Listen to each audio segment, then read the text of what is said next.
Connor from Mast here, and today what I'm going to do is go through some basic configuration for thermal cameras.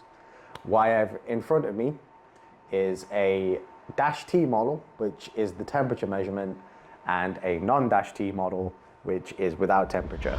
Here we are on the web page for the camera. It has two lenses, both a visual and a thermal lens. There is currently a sticker protecting the lens of the camera. There we've got the visual, which looks to be an IR at the minute, and the thermal. So one of the biggest uses for the non-temperature model, which doesn't measure the temperature, is for human form IVS. So in some scenarios where there's dense woodland, bushes, etc., it's a lot easier to detect the human thermal signature rather than the visual for IVS. So what we will do is go to the setting. Under Smart Thermal, you'll find Smart Plan, Channel 1 or Channel 2 for the thermal. So we'll click IVS on Channel 2, which is the thermal view.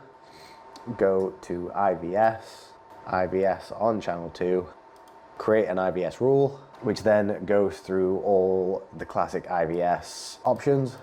It's like typically we would do an intrusion rule.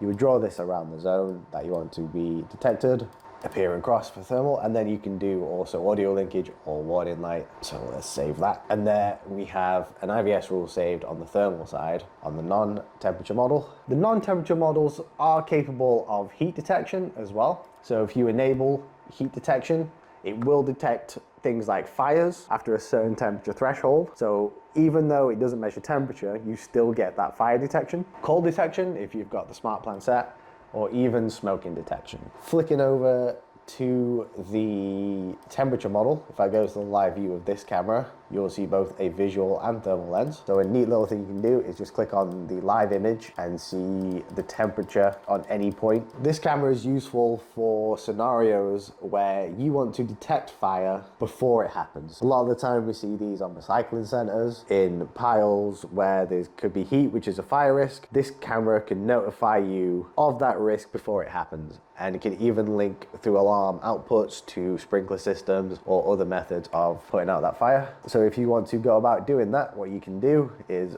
go over to your Smart Thermal settings. Under Smart Thermal, you will see Hot Trace. Hot Trace will allow you to tick the hotspot follow, so it will find the hottest spot on that image, and then you can set a temperature you think is a danger point. You can enter that in, tick that. When somewhere on the camera's view reaches 100 degrees, you will then receive a thermal alarm or notification indicating that it has reached that temperature threshold.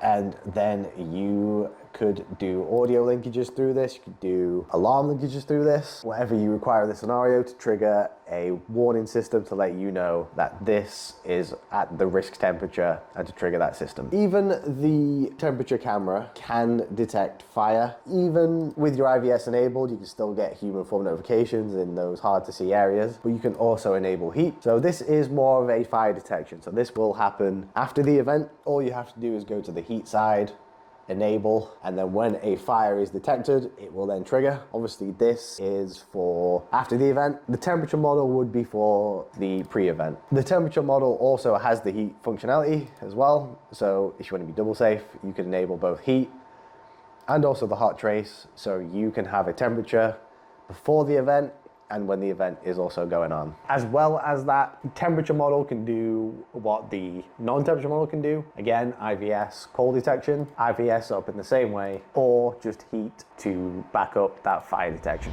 Follow Mast on our social channels where we'll be uploading new Harry's hints, and I'll also be doing configuration videos alongside them. I'll see you on the next video.